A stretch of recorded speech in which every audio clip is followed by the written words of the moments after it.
بسم اللہ الرحمن الرحیم۔ السلام علیکم ورحمۃ اللہ وبرکاتہ۔ امید ہے تمام ساتھی خیر و عافیت سے ہوں گے۔ اللہ رب العزت سب ساتھیوں کو خیر و عافیت سے رکھے۔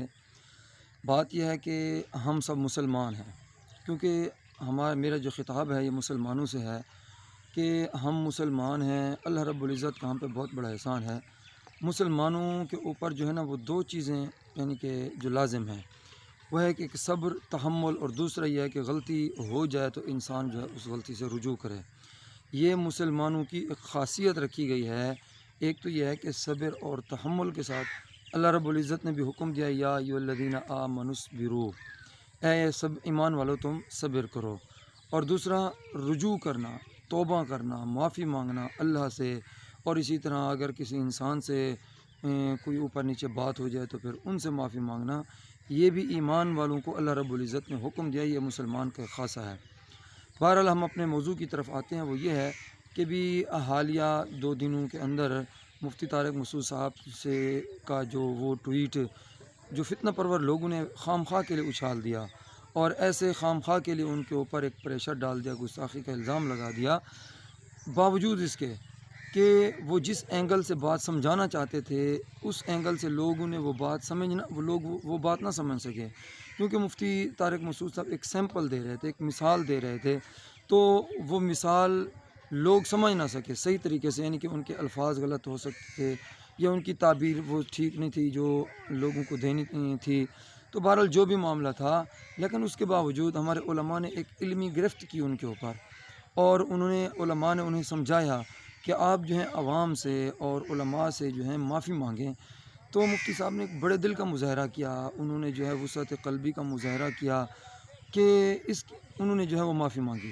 جب معافی مانگ لی، انہوں نے بڑے پن کا مظاہرہ کر لیا، تو اب عوام کو چاہیے کہ یہ ایک علمی بحث تھی، ایک ایسی بحث تھی جو بند کمرے میں ہونی چاہیے تھی، یا درسگاہ میں ہونی چاہیے تھی، یا علماء کی مجلس میں ہونی چاہیے تھی، عوام کے سامنے اس کو نشر نہیں کرنا چاہیے تھا۔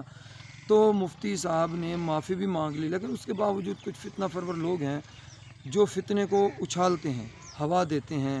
وہ لوگ اب بھی مفتی صاحب کے اوپر تنقید کر رہے ہیں، مفتی صاحب کے اوپر اٹیک کر رہے ہیں، کبھی ان کی جان کی دھمکی دے رہے ہیں، کچھ کیا کر رہے ہیں۔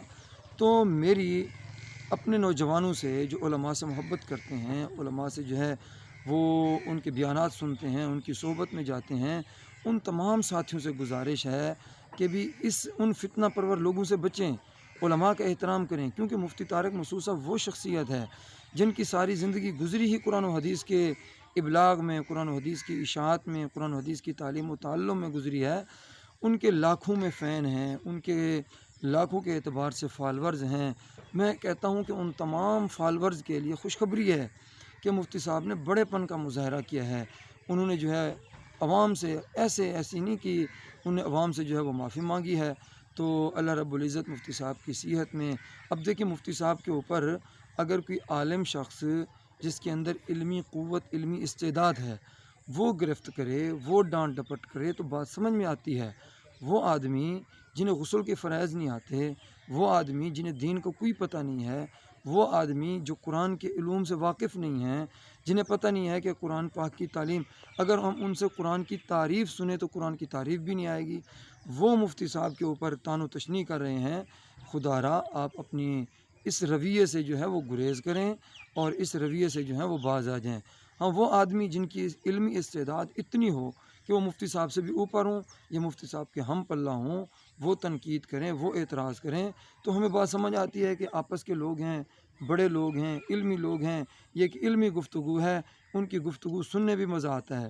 لیکن وہ لوگ جو علم سے لابلد ہوں، انہیں کوئی چیز کا شدھ بدھ نہ ہو، وہ لوگ اگر اعتراض کرنا شروع کر دیں تو ان کا کوئی حق نہیں بنتا۔ تو جو مفتی صاحب سے محبت کرنے والے لوگ ہیں، ان سے گزارش ہے کہ آپ مفتی صاحب کے بیانات کو بھی سنیں، اور مفتی صاحب کو فالو بھی کریں، اور ہم فل سپورٹ کرتے ہیں مفتی صاحب کو۔